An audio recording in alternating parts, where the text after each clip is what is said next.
നമസ്കാരം. നമ്മൾ രാവിലെ ഒരു 6:30 ഹോട്ടലിൽ നിന്ന് ഇറങ്ങി. അവിടെ ചെക്കൗട്ട് ചെയ്തില്ല. അപ്പോൾ നേരെ ഇവിടെ ലോണാറിലോട്ട് പോവുകയാണ്. അപ്പോൾ പോകുന്ന വഴിക്ക് അവിടെ ജസ്റ്റ് ലോണാറിൻ്റെ എൻട്രൻസിൻ്റെ തൊട്ട് താഴെയായിട്ടൊരു ക്ഷേത്രമുണ്ട്. അപ്പോൾ ഇത് യാദവന്മാരുടെ ക്ഷേത്രം എന്നാണ് പറയപ്പെടുന്നത്. ഏകദേശം ഒരു 6-ാം നൂറ്റാണ്ടിലേക്കും പണിതെന്നാണ് പറയുന്നത്. അപ്പോൾ എന്തോ ക്ഷേത്രത്തിൻ്റെ ഇതെല്ലാം കൊള്ളാം. ഈ 6-ാം നൂറ്റാണ്ടിൽ പണിതെന്ന് പറഞ്ഞു കഴിഞ്ഞാൽ അത്ര എന്താ പറയുക, അപ്പോഴേക്കും ഇത്രയും നല്ല അടിപൊളി ക്ഷേത്രം പണിതെന്ന് വെച്ചാൽ വിശ്വസിക്കാൻ പറ്റുന്നില്ല. അതിൻ്റെ ആർക്കിടെക്ചറും അതൊക്കെ നോക്കി നല്ല പെർഫെക്റ്റ് ഇതിലാണ് ഉണ്ടാക്കിയിരിക്കുന്നത്. ഈ മലയര സൈഡിനായിട്ട്. അപ്പോൾ അതിന് താഴോട്ട് നല്ല പടികൾ, അവിടെ നിന്നേ നല്ല പടികളുണ്ട്. അപ്പോൾ ഈ പടി ഇറങ്ങി ഇങ്ങനെ നമുക്കിങ്ങനെ താഴെ പോകാം. ഏകദേശം എനിക്ക് തോന്നുന്നു ഒരു കുറച്ച് നടക്കേണ്ടി വരും. ഒരു 10-20 മിനിറ്റെങ്കിലും നടക്കേണ്ടി വരും അവിടം വരെ എത്തണമെന്നുണ്ടെങ്കിൽ. പിന്നെ നമുക്കങ്ങോട്ട് താഴോട്ടൊന്ന് ഇറങ്ങിപ്പോകാം. പിന്നെ ഇവിടുന്ന് ഈ വെള്ളച്ചാട്ടം, ഇവിടെ നിന്നൊരു വെള്ളച്ചാട്ടമുണ്ട്.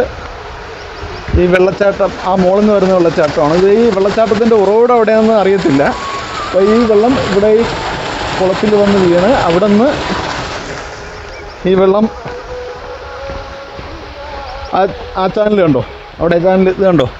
അപ്പോൾ അതുവഴി ഒഴുകി നേരെ ആ ലേക്കിലോട്ട് പോകും. അപ്പോൾ നമുക്ക് നടക്കാം.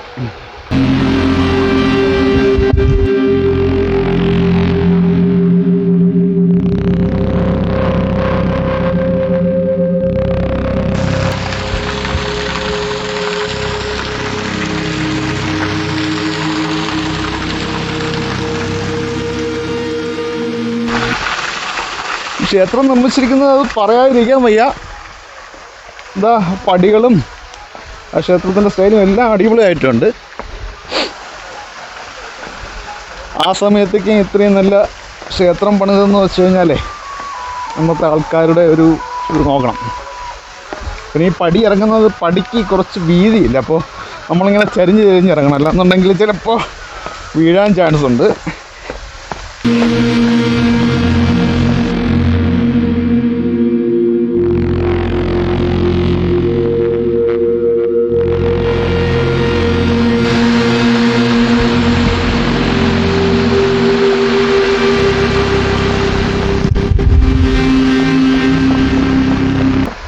അപ്പം ഞാനും ഫ്രണ്ടും മാത്രമേ വന്നുള്ളൂ. ധന്യ അവിടെ റൂമിൽ തന്നെ ഇരിക്കുക. ധന്യക്ക് ഇങ്ങോട്ട് വരാൻ വയ്യ, നടക്കാൻ വയ്യ എന്ന് പറഞ്ഞു. അപ്പോൾ നമ്മൾ രണ്ടും ഇറങ്ങിയപ്പോൾ നമ്മളെ ഡെസ്റ്റിനേഷൻ എന്ന് പറയുന്നത് സിക്കിമാണ്. അപ്പോൾ ഇവിടേക്കും കൂടുതൽ ടൈം സ്പെൻഡ് ചെയ്യാൻ പറ്റത്തില്ല. എന്നാലും ഇവിടെ വന്ന സ്ഥിതിക്ക് താഴോട്ടിറങ്ങി പോകുന്നതാണ്.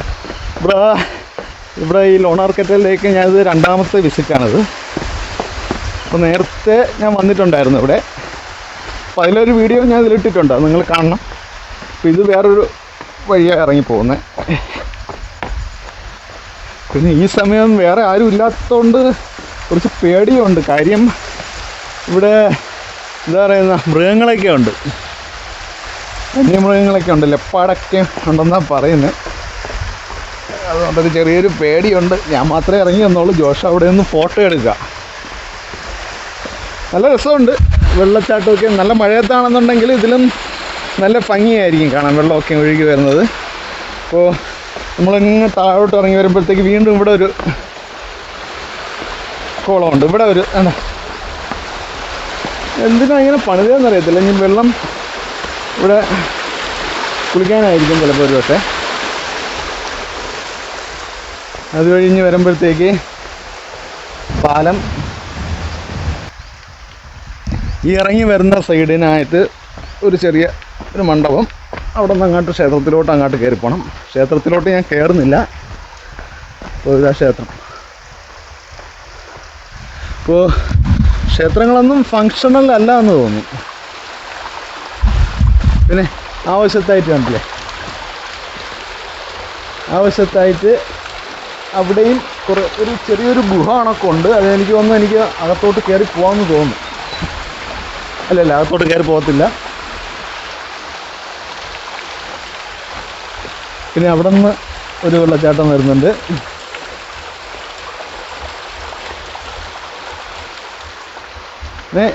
ഈ ക്ഷേത്രത്തിൻ്റെ മതിലിൻ്റെ സൈഡിന് കൂടെ ഇവിടെ നിന്ന് താഴോട്ട് പോകാം.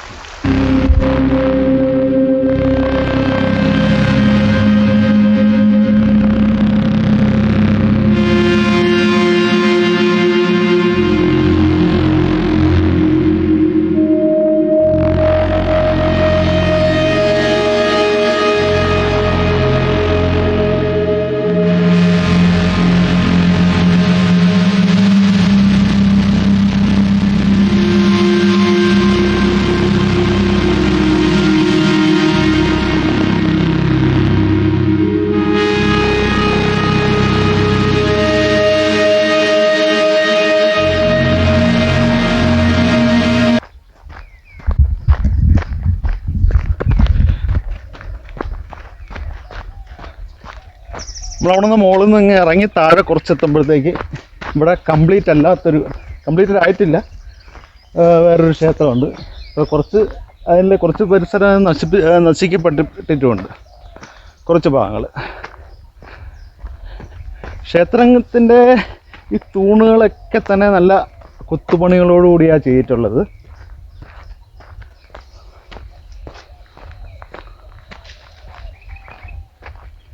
ഇവിടെ ഇപ്പോൾ കുറേ കുരങ്ങന്മാരൊക്കെ കണ്ടു. പിന്നെ മയിലുണ്ടെന്ന് പറഞ്ഞു, മയിലിനെ ഇതുവരെ കണ്ടില്ല. പിന്നെ ലെപ്പാടുണ്ട്, ചിങ്കാരയുണ്ട്. പിന്നെ ഇവിടെ കൂടുതലായിട്ട് ഇപ്പം ഞാൻ വന്നപ്പോഴത്തേക്ക് കാണുന്നത് വേപ്പ്, പിന്നെ പുളി, അതൊക്കെയാണ് കൂടുതൽ കാണുന്നത് ഇവിടെ.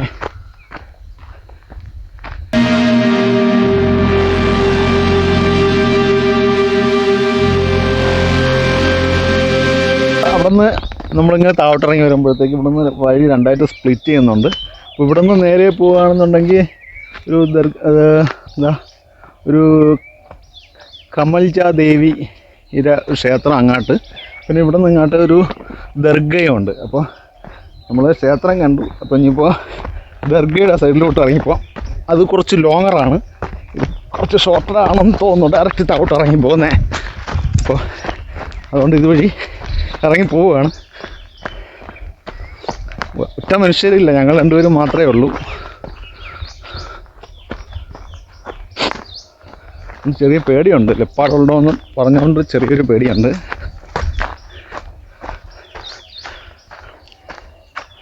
രാവിലെ വരികയാണെന്നുണ്ടെങ്കിൽ സൂപ്പർ, വേറെ ആരുമില്ല, നൈസായിട്ട് പോയിട്ട് വരാം. പോകുന്ന വഴിയുണ്ടോ?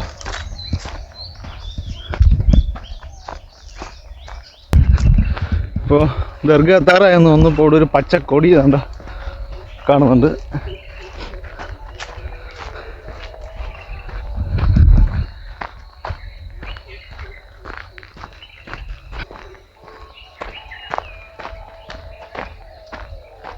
ഇതാണ് ദർഗ. ഒരു മയില് പറന്നു പോയി, മുളന്നും രണ്ടു മൂന്നെണ്ണം പറന്ന് എടുക്കാൻ പറ്റുന്നില്ല, പെട്ടെന്ന് സ്പീഡായിട്ട് ഇങ്ങ് പോവാം.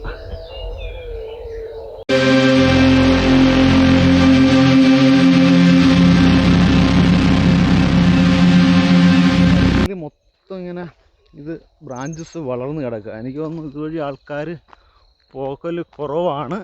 കുറച്ച് ആൾക്കാരെ ഇതുവഴി പോകുന്നുള്ളൂ എന്ന് തോന്നുന്നു. അത് അപ്പുറത്തൂടെ ആ ക്ഷേത്രത്തിൻ്റെ പരിസരത്തൂടെ ആയിരിക്കും താഴോട്ട് പോകുന്നത്.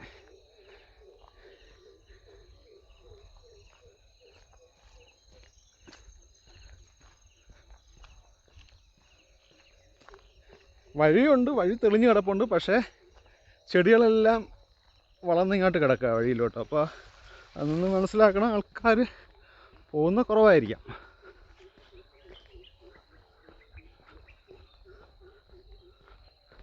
വഴി തെറ്റിപ്പോയി കഴിഞ്ഞാൽ പാടാണ്, കുറേ കിടന്ന് ചുറ്റേണ്ടി വരും. നമ്മൾ ലേക്കിൻ്റെ അടുത്തെത്തി, പക്ഷേ ലേക്ക് നന്നായിട്ട് കാണാൻ പറ്റത്തില്ല ഇവിടെയൊന്ന്. ഞാൻ മുമ്പ് വേറൊരെണ്ണം വന്നിട്ടുണ്ടായിരുന്നു, അതിൽ നല്ല രീതിയിൽ ലേക്ക് കാണാൻ പറ്റുന്നുണ്ടായിരുന്നു. ഈ ലേക്കിനെ പറ്റി പറയുകയാണെന്നുണ്ടെങ്കിൽ ആദ്യം ആൾക്കാർ വിശ്വസിച്ചിരുന്നത് ഏകദേശം 65 ദശലക്ഷം വർഷങ്ങൾക്ക് മുമ്പ് അഗ്നിപർവ്വത സ്ഫോടനത്തിൻ്റെ ഫലമായിട്ട് ഉണ്ടായതെന്നാണ് വിചാരിച്ചത്. അതായത് ഇവിടെ ഡെക്കാൻ പ്ലേറ്റിലാണ് ഈ സ്ഥലം സ്ഥിതി ചെയ്യുന്നത്. അപ്പോൾ അതുകൊണ്ടായിരിക്കാം അഗ്നിപർവ്വത സ്ഫോടനം കൊണ്ട് ഉണ്ടായതെന്ന് വിചാരിച്ചത്. അതിനുശേഷമുള്ള റിസർച്ചിലൂടെ അവർ കണ്ടെത്തിയത് ഏകദേശം ഒരു 52,000 വർഷങ്ങൾക്ക് മുമ്പ് ഒരു അന്യഗ്രഹം വന്നിടിച്ച് കിഴക്ക് ദിശയിൽ നിന്നിങ്ങനെ നേരെ വന്നിടിച്ച് അതിൻ്റെ ഫലമായാണ് ഈ ലേക്ക് ഉണ്ടായെന്നാണ് പറയപ്പെടുന്നത്. ഈ അന്യഗ്രഹം വന്നിടിച്ചതിൻ്റെ ഫലമായിട്ട് എന്ത് ചെയ്തെന്ന് വെച്ച് കഴിഞ്ഞാൽ ഏകദേശം ഒരു 1.8 കിലോമീറ്റർ വൃത്താകൃതിയിലുള്ളൊരു വൃത്താകൃതിയല്ല ഓവൽ ഷേപ്പിനുള്ളൊരു ലേക്ക് ഉണ്ടായി. അതിന് ഈ റിമ്മിന് ചുറ്റും ഈ വരമ്പിന് ചുറ്റും വരമ്പ് ഏകദേശം 1.8 കിലോമീറ്റർ ദൂരമുണ്ട്. അതിൻ്റെ ആഴമെന്ന് പറയുന്നത് ഒരു 150 മീറ്ററാണ് ഏറ്റവും കൂടിയ ആഴം. പിന്നെ ഈ തടാകത്തിൻ്റെ പ്രത്യേകത എന്ന് വെച്ച് കഴിഞ്ഞാൽ ഇത് ഉപ്പ് വെള്ളമാണ്, ആൽക്കലിനിറ്റി കൂടുതലാണ്. പക്ഷേ ഈ സൈഡിൽ നിന്നെല്ലാം ഒഴുകി വരുന്ന വെള്ളമെന്ന് വെച്ച് കഴിഞ്ഞാൽ അവിടെ നിന്ന് ഒക്കെ ഒഴുകി വന്നില്ലേ, അതൊക്കെ നല്ല കുടിക്കാൻ പറ്റിയ വെള്ളമാണ്. പക്ഷേ ഈ ലേക്കിന് നടുവിൽ മാത്രമായിട്ട് ഇത് ഉപ്പ് വെള്ളം എങ്ങനെ വന്നെന്ന് ഇതുവരെ കണ്ടെത്തിയിട്ടില്ല. ചിലപ്പോൾ ആ കൂട്ടിയുടെ ഭാഗമായിട്ട് വല്ല രാസപ്രവർത്തനത്തിൻ്റെയോ അതിൻ്റെ ഇത് ഭാഗമായിട്ടായിരിക്കാം അവിടെ അങ്ങനെ ഇത് വന്നത്. 2019 IIT ബോംബെ ഒരു സ്റ്റഡി നടത്തിയായിരുന്നു.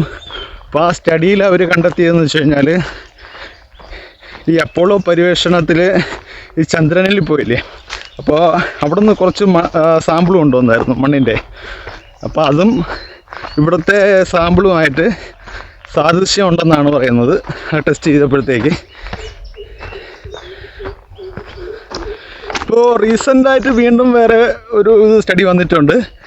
ഇത് 52,000 വർഷം മുമ്പല്ല, ഏകദേശം ഒരു 5,70,000 വർഷങ്ങൾക്ക് മുമ്പാണ് ഈ കൂട്ടിയിടി നടന്നതെന്നാണ് ഇപ്പോഴത്തെ സ്റ്റഡി പറയുന്നത്.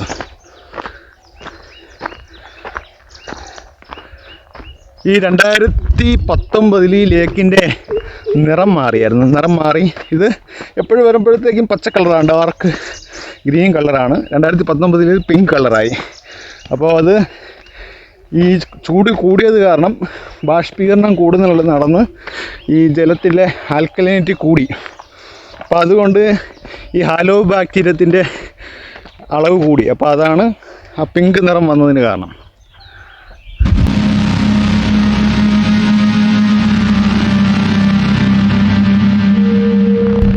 ഇവിടെ വരെ വന്നിട്ട് ലേക്ക് കാണാതെ പോകുന്നത് നഷ്ടമാണ്. അതായത് ഇത്രയും കിലോമീറ്റർ ഡ്രൈവ് ചെയ്താണ് ഇങ്ങ് വന്നത്. അതുകൊണ്ട് എന്തായാലും കണ്ടിട്ട് തന്നെ പോകാമെന്ന് വിചാരിച്ചു. അപ്പോൾ ഞാൻ നേരത്തെ പറഞ്ഞില്ലേ, അവിടെ നിന്ന് 2 ഡീവിയേഷൻ ഉണ്ടെന്ന്. ഒന്ന് ദർഗയിലോട്ട് പോകുന്നതും ഒന്നൊരു അമ്പലത്തിലോട്ട് പോകുന്നതും. അപ്പോൾ അമ്പലത്തിലോട്ട് പോകുന്ന സൈഡിൽ ആ വഴി വീണ്ടും എടുത്തു. അപ്പോഴത്തേക്ക് ഇവിടെ ലേക്കിൻ്റെ അടുത്തെത്തി. ലേക്കിന് ഈ സെയിം ഇതായിട്ട് ഇവിടെ ഒരു ക്ഷേത്രമുണ്ട്. അത് പൊട്ടിപ്പൊളിഞ്ഞ് കിടക്കുകയാണ്.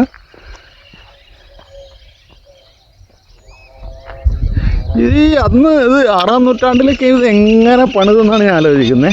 അതായത് അവിടെ നിന്ന് താഴെ വന്ന് ഇത്രയും നല്ല തൂണൊക്കെ നല്ല കൊത്തുപണികളൊക്കെ ചെയ്തിട്ടുണ്ട്. അപ്പോൾ യാദവന്മാരുടെ കാലത്ത് അപ്പോൾ അത്രയ്ക്കും ഇതുണ്ടായിരുന്നായിരിക്കണം. അപ്പോൾ നമുക്ക് ലേക്ക് ഒന്ന് കാണാം.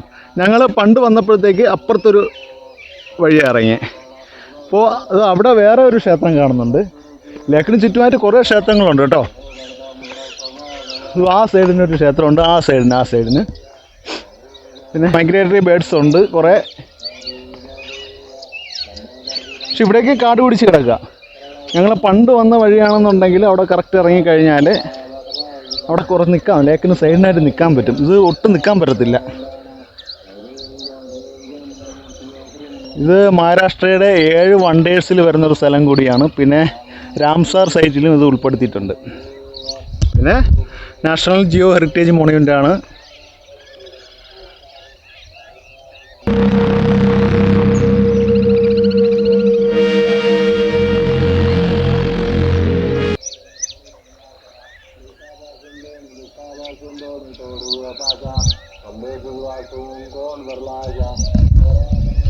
അന്ന് ഈ അന്യഗ്രഹം വന്ന് ഇടിച്ചതിൻ്റെ ഫലമായിട്ട് എന്താ ഈ ഇടിയുടെ ആഘാതത്തിൽ കുഴിഞ്ഞു പോയി. അത് ആ ഗ്രഹം അവിടെ ഇരുന്ന് കത്തി നശിക്കുകയും ചെയ്തു. പിന്നെ ആ ഗ്രഹത്തിൽ നിന്ന് ഒരു ചെറിയൊരു പാളി അടർന്ന് ഏകദേശം ഒരു 700 മീറ്റർ അപ്പുറത്തായിട്ട് വീണിട്ടുണ്ട്.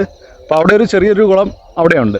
ഇത് കണക്ക് അത് പക്ഷേ ആൽക്കലൈൻ ഇതല്ല, സാധാ വെള്ളം. അവിടെ ഇതിൽ ആൽക്കലൈൻ കണ്ടൻ്റ് ഉണ്ട്, പിന്നെ പിന്നെന്താ പറയുക, സോഡ. പിന്നെ ഇത്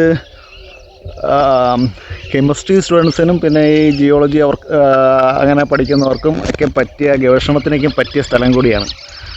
കെമിസ്ട്രി സ്റ്റുഡൻസിന് പറ്റിയ സ്ഥലമാണെന്ന് പറയാൻ കാരണം ഈ വെള്ളത്തിൽ എന്താ പറയുക, കുറേ മൈക്രോ ഓർഗാനിസം ആവശ്യം പോലെയുണ്ട്. ബാക്ടീരിയ, വൈറസുകളുണ്ടെന്ന് പറയുന്നു, പിന്നെ ഫംഗി. അപ്പോൾ ഇത് റിസർച്ചിന് പറ്റിയൊരു സ്ഥലമാണ്. ഇത് ബേഡ്സ് ആവശ്യം പോലെ ഉണ്ട് കേട്ടോ. പിന്നെ ഈ സൈഡിലുള്ള ക്ഷേത്രം അടിപൊളി. ഈ ക്ഷേത്രം നശിക്കപ്പെട്ടിട്ടുള്ളതും പിന്നെ അപ്പുറത്ത് പൂജ നടക്കുന്ന ക്ഷേത്രമാണ് അവിടെ ആ കാണുന്ന ക്ഷേത്രം. നിങ്ങൾ വരികയാണെന്നുണ്ടെങ്കിൽ ഈ വഴി വരാൻ നോക്കരുത്. ഈ വഴി വന്നു കഴിഞ്ഞാൽ ലേക്കിൻ്റെ അത്രയ്ക്കൊരു ബ്യൂട്ടി കിട്ടത്തില്ല. അപ്പുറത്ത് വേറൊരു വഴിയുണ്ട്. 4-5 വഴികളുണ്ട് ഇങ്ങോട്ട് ഇറങ്ങി വരാനായിട്ട്. അപ്പോൾ അപ്പുറത്തുള്ള വഴിയിൽ കൂടെ ഇറങ്ങി വരാൻ നോക്കണം വരികയാണെന്നുണ്ടെങ്കിൽ. അപ്പോൾ ഇതാണ് ലേക്ക്.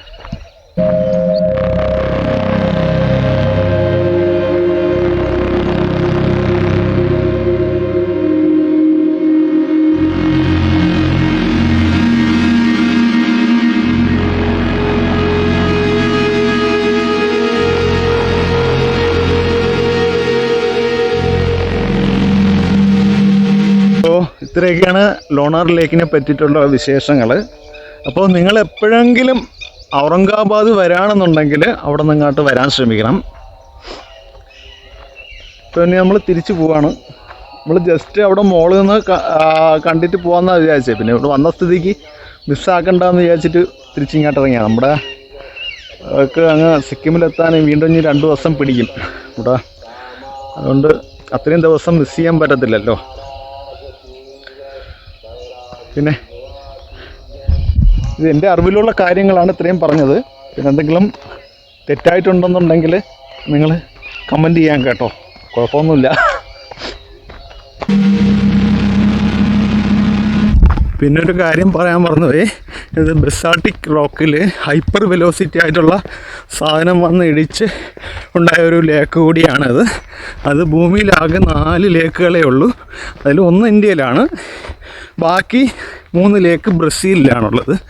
അപ്പോൾ ഇതൊരു ഇമ്പോർട്ടൻ്റ് സ്ഥലം കൂടിയാണിത്. അപ്പോൾ അന്ന് ആ ഗ്രഹം വന്ന സ്പീഡെന്ന് വെച്ച് കഴിഞ്ഞാൽ ഏകദേശം 90,000 കിലോമീറ്റർ സ്പീഡിലാണ് വന്നിടിച്ചത്. അതായത് ചരിഞ്ഞ് കിഴക്കുന്ന് ഇങ്ങനെ വന്ന് ഇടിച്ച് അവിടെ ഇരുന്ന് അത് കത്തി നശിക്കുകയും പിന്നെ അതിൻ്റെ ഒരു പാളിയപ്പുറത്തടന്ന് വീണ് വേറൊരു ലേക്കുണ്ടാവുകയും ചെയ്തു. അപ്പോൾ ഈ കത്തി